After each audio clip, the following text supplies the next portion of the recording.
Well, hey YouTube, it's PD Two Finger, and I've got my Zoom G1. I like the Zoom guitar effects. This G1ON,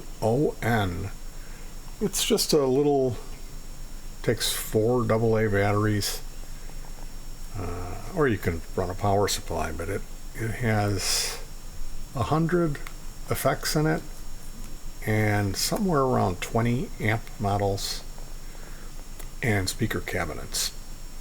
So depending on how you program this, I mean, the way it's designed is for you to be able to plug headphones, plug it into an MP3 speaker, just about anything, and it'll sound great. It eliminates the need for a guitar amp.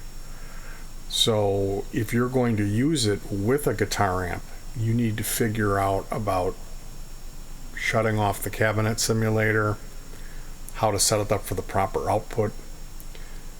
So it takes a bit of setup, but I really like the Zoom G1ON is my practice tool. And then I use the G3, not the G3N. This is an older model. They're used, you can get them for about 100 or even less now, it seems. And if you see one of these, the G1ON for under 50, like if you see one used for like 35, 25 bucks, you ought to grab them. They're neat little tools, and this is what I've been using a lot. Like when you see me playing outdoors, it's the Zoom. That's what you're hearing. And I programmed both the G3 and the G1 with custom patches. So today I wanted to show one of the more unique patches. This is the particle reverb, and there is a slow gear effect in front of it to give it even less attack. So when you pluck the note, there's going to be a deficit of time in between when you receive maximum volume. And this means that you can get in trouble if you're playing subtly and then you fire a lot of information into the device. It can get overwhelmingly way too loud. So I've put a compressor at the end of the signal chain. It's basically the slow gear, the particle reverb, a stereo chorus, a delay, and the compressor. And the particle reverb is a very power hungry on the CPU effect.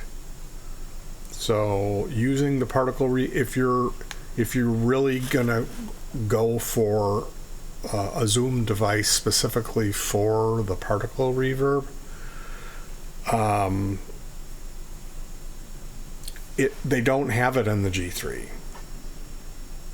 It's not a thing in the G3, and they only have it in the G1ON. So the newer models may be different. I would say maybe take a look at the G5. I can't give you an answer on that because I don't own the G5, but you could just as well double up. Here's the particle reverb. And I should say that I'm playing this through it's 2 amps. One is a Bluetooth clock radio, and the other is a $5 practice amp that I got at the resale store. So it's a very small speakers. And the idea behind this rig is not so much it's so my neighbors don't call the police. This is the super quiet clock radio rig, Particle reverb is challenging to play and make it sound good, so bear with me.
And there you go. That's the particle